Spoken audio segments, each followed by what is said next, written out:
I'm here today with Folkestone-based actor Ben Shockley. Ben, growing up in Hythe, what was it that made you decide that you wanted to become an actor?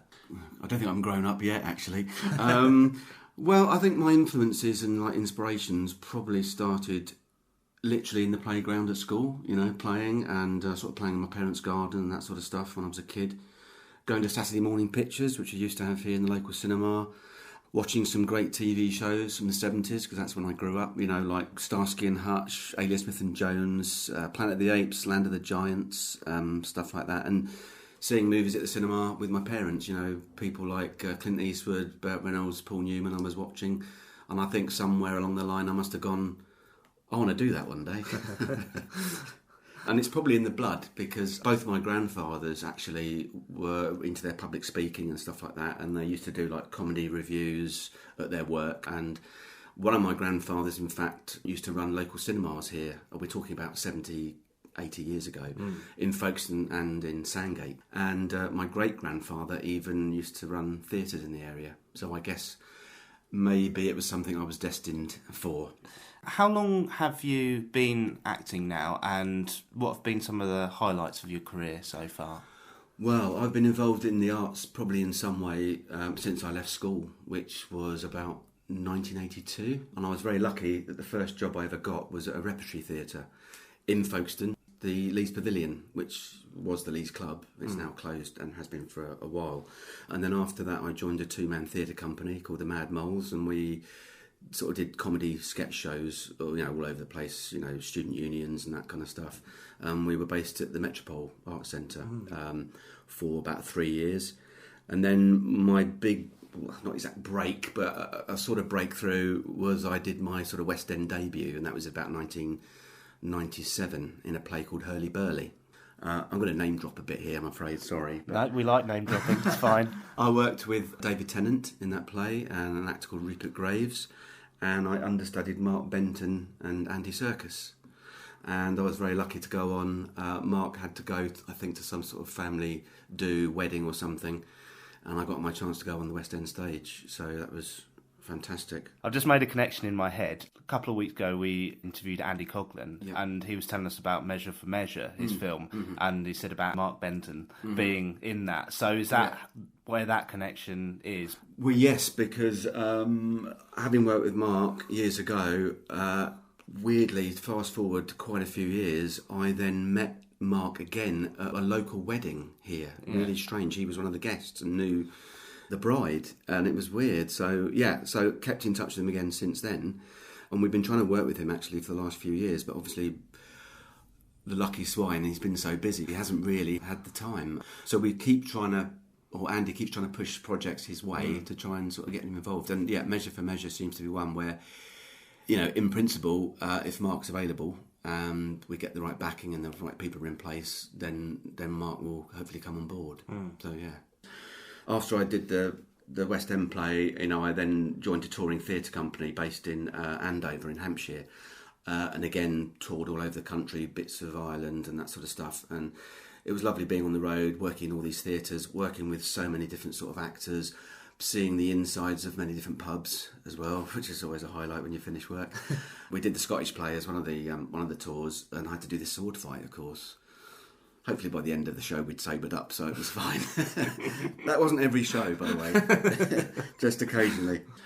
And I guess other highlights were working, obviously, with Ken Colley, Leslie Phillips, and then I met Charlton Heston a few years back, actually, as well.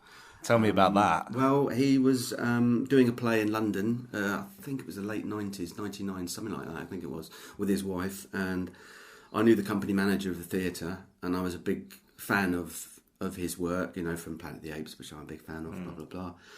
So me and a mate of mine, a friend of mine, Paul Kavanagh, we managed to get along, see the play, and then we got to meet him afterwards backstage, and he signed my book that I just bought, his autobiography, and I asked him for some acting advice, and he basically said, if you enjoy it, keep doing it and don't ever give up. And that kind of made sense to me. So it's his fault.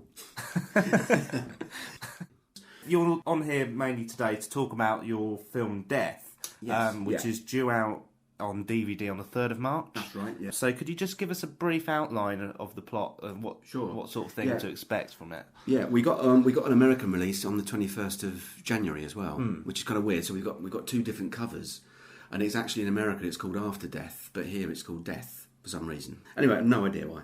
Basically follows the death of a father who was an inventor, and the two brothers and the two sisters have to meet up at the family home years afterwards to discuss what has happened, and they have to face the future and face the past and face sort of each other. I'd call it myself a kind of a beautiful, quirky British ghost story with touches of science fiction. Sold. There you go. Something for everyone. It's kind of Doctor Who meets Mike Leigh.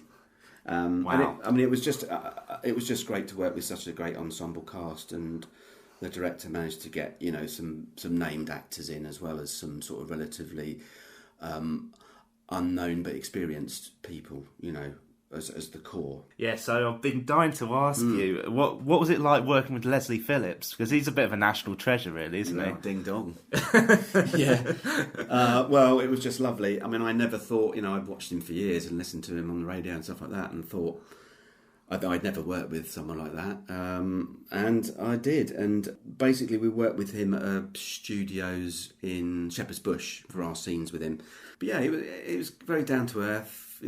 Told us a couple of stories. Can't tell some of them, but but no, it was just great. I mean, it's just great being in the room with him and being on screen.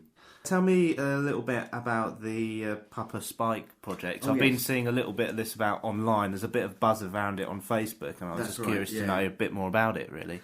Yeah, well, I actually read about him first in the local papers, and I read Spike's book, A Naughty Thing Called Life, which is, well, it's remarkable, and so is he. It really is worth reading. Then we shot a promo, directed by a guy called Mark Brown, and then they spoke to me about it and said, look, we're thinking of making the actual story of his life into a feature film. Would you consider playing Spike as he is now? I think what they want to do is they want to try and get hold of a kind of a named actor to play Spike when he was in his prime, basically. I'm not buff enough, unfortunately, or young enough. For the listeners who might not have heard of him, tell us a little bit about who he is and his story. Well, he was a bodybuilding champion. He was a rugby player, a model, male model, still is actually, and a stuntman. He had everything.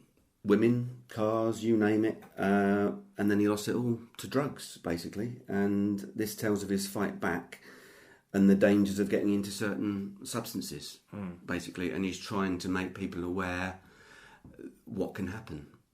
Someone who one day has got everything, flashy cars, whatever, and then it just got out of control. Yeah. And that's basically what it's about. What you're working on next? If you've got any other projects in the pipeline or anything. Yeah, well, I've got hopefully a few more feature films coming up this year. Apart from the Papa Spike film, I'm going to collaborate again with this guy, Mark Noyce, who I did the On the Ropes film with. It's a film called Jade, the One Hit Wonder. It's a kind of comedy, and Mark plays the lead, and Sean Williamson from Extras and EastEnders, blah, blah, blah, he's going to be in it. Myself and a lovely actress called Emma Louise Cargill is in it as well.